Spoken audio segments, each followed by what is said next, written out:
Hello and welcome to Monstrosities, a vlog of tokusatsu, where we are introducing a brand new segment that I may end up regretting in the not too far future. But the segment is being called He Made Me Watch It. And the he in that title being the one and only Duke of Monstrosities. Hi, it's Max. I hope you're not sick of me yet. Oh, well, I'm not going away for a while. I am. God, am I. This new segment I thought might be kind of fun because we are seriously lacking in tokusatsu content on this channel. Because 99.999% of it all happens to be kaiju. Yep. That's it. We don't talk about Kamen Rider, we don't talk about Sentai, Ultraman, any of that stuff. For various reasons that I don't think we necessarily need to go in at this moment. The idea behind this whole thing is that Max chooses something for us to watch. Possibly something that we have not seen before, or something that I personally have not seen before, but he has, just to get my reaction. Alright, so for the inaugural movie to start off the He Made Me Watch It series, we partook in none other than the 2011 movie Karate-Robo ZABORGAR! Zabogar! Oh my god.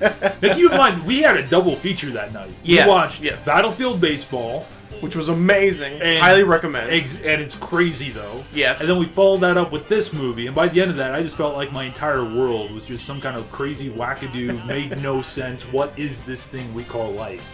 Yes. Zabogar is incredibly damn entertaining. Yes. Like, I was completely blown away. This is something that TJ Omega and Jonathan from over at Toy Bounty Hunters told me about for like the past year. They're like, oh dude, you gotta watch this, you gotta watch this. And it sat on my shelf forever. I brought it over, I'm like, oh yeah, I have this one movie. And you're like, oh, maybe we should watch it. I had only seen it on Netflix once. It floated around there for a little bit, and even then, tried to watch it and stopped, and someone was telling me I shouldn't do it, but Matt brought it over, and I had nothing better to do, so we're like, screw it, let's do a double feature. Let's watch Zabogar. And that was an amazing decision. That was the best. I don't think I've seen a better modern take on parodying and also paying homage to Showa era tokusatsu. Basically, the premise behind it is that Zabogar is the movie remake of a 1974 toku series by P Production. They were never as well known as Toei. They did things like Lion Maru, Spectre Man, and this thing that we just recently discovered called Adventure Rock Bat. This thing that we never wished we discovered. Oh my god. Adventure Rock Bat. This was like Teletubbies in the 1970s, but for the tokusatsu audience. Yes. Basically, a robot helps various furries in 2-minute segments kick the butt of this lion fox tanuki thing who wears a single boxing glove, and that's pretty much it. And we don't know how many episodes there are, but there seems to be a lot of them. Too many for our taste. But yeah, no, you were right. Okay. Zabogar was a P Productions show back in '74.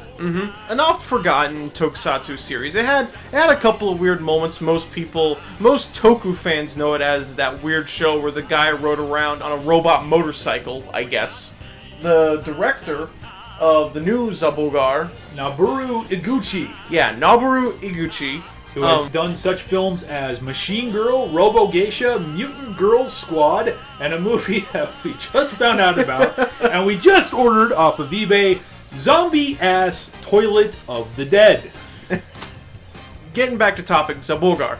The series in itself is a modern-day remake of tokusatsu, which doesn't seem to be something very special with things like Kamen Rider the First, Ultraman 2004, and Amazon's floating around. But Zabogar is different because it instead is a modern remake, but is still a Showa-era series, if that makes any sense. Showa styles done with modern filming and modern special effects and things like that. Sound effects, the whole 9 yards. I mean, it looks like if a 1970s show was filmed in the early 2000s, early to mid 2000s, basically. Exactly. And on top of that, not only remaking the show and making it modern Showa era stuff, but also making it the perfect parody of all tokusatsu that has come before and the tokusatsu genre as a whole.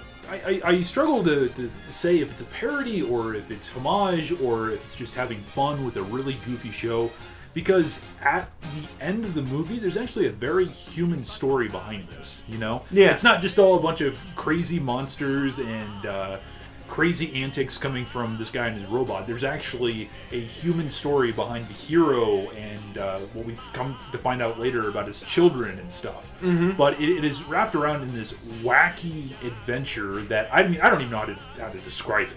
It's hard to describe, but the one thing that we can say is go watch it as soon as you can. If you're a fan of anything tokusatsu, if you're a fan of any old school tokusatsu shows, then I cannot recommend Zaborgar enough. I think what's really funny is that in the very end credits of the movie, they show clips of the old show. Now, Max and I had absolutely no idea what the show was about originally. We had never seen any clips of it. We had no idea.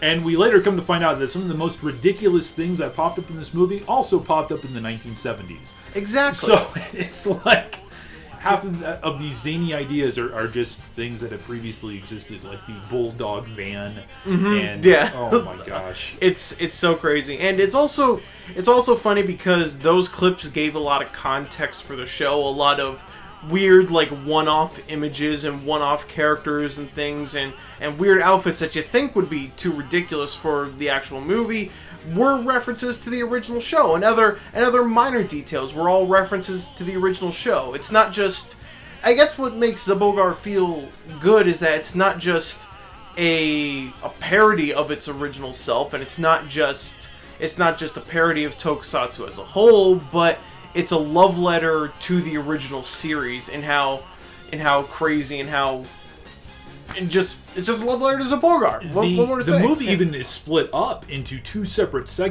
completely separate segments. Yeah. But it's treated like separate episodes of the TV show. Exactly. And it really is cool how they go about doing that, aesthetically speaking. Yes. You know what I mean? Definitely. I had dreams of doing something that would parody the Showa era of tokusatsu, but after seeing this, I'm like, okay, somebody already beat me to it, by about 6 years.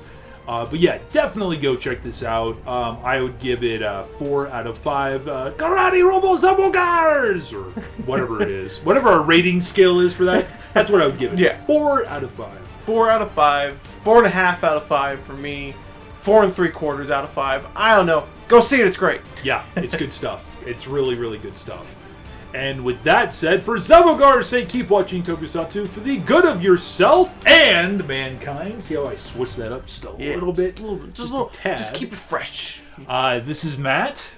And this is Max. Here, thanking you very much for listening to us ramble on and on about Karate-Robo ZABORGAR. And please, oh please, go check it out as soon as possible. And Max, I guess we will see them again in another episode of He Made Me Watch It. Oh boy. I can't wait to see what crap you got lined up, bud. Oh, man. Oh, boy. And XA doesn't count. I refuse to watch that show. You sure? Positive. You sure about that? All right, guys. Take care. Yep. Later. See ya.